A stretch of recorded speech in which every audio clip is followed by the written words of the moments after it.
While Saudi Arabia grapples with the Houthis' blockade, it has also secured a landmark agreement with the United States that would allow the Gulf Kingdom to develop nuclear energy.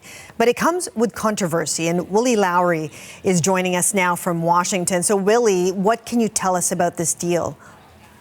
Yeah, Chris, this is the culmination of years of negotiations between the U.S. and Saudi Arabia that actually started under the Biden administration, which tried to incentivize the Saudis into normalizing relations with Israel by offering to provide Riyadh with a pathway to nuclear energy. Now, on the surface, the Trump administration appears to have decoupled the two and signed a nuclear energy deal with Saudi Arabia that will tie the kingdom to American companies for decades to come, while the country remains no closer to establishing normal diplomatic relations with Israel.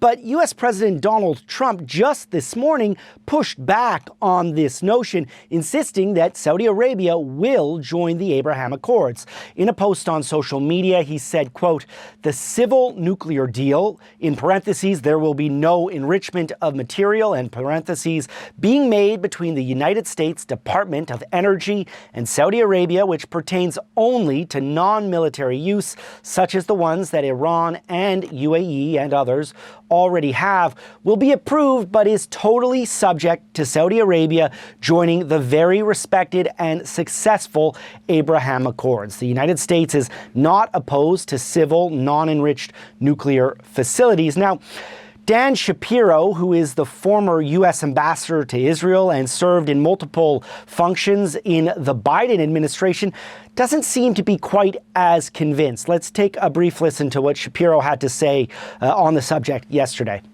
Means that another country in the Middle East could have the ability to produce the materials for nuclear weapons, and they've lost the card that was supposed to be the incentive that would bring Saudi Arabia to normalize relations with them.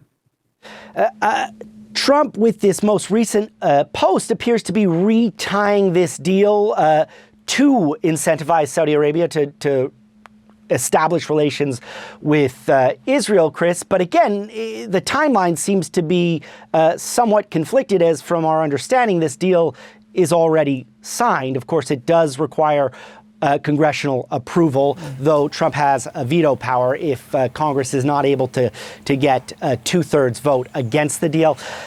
Chris, the White House still hasn't released too many details, but U.S. media reporting that it does include safeguards designed to prevent Saudi Arabia from enriching that uranium to nuclear weapons grade levels. Yeah, and Willy, even with a lack of details, what has been the reaction to this so far? Yeah, Democrats are very concerned. Many say that providing yet another country in the Middle East with nuclear energy while a war rages in Iran, essentially over Iran's desire to obtain a nuclear weapon, is really not the right thing to do. Let's take a brief listen to Democratic Representative John Garamendi.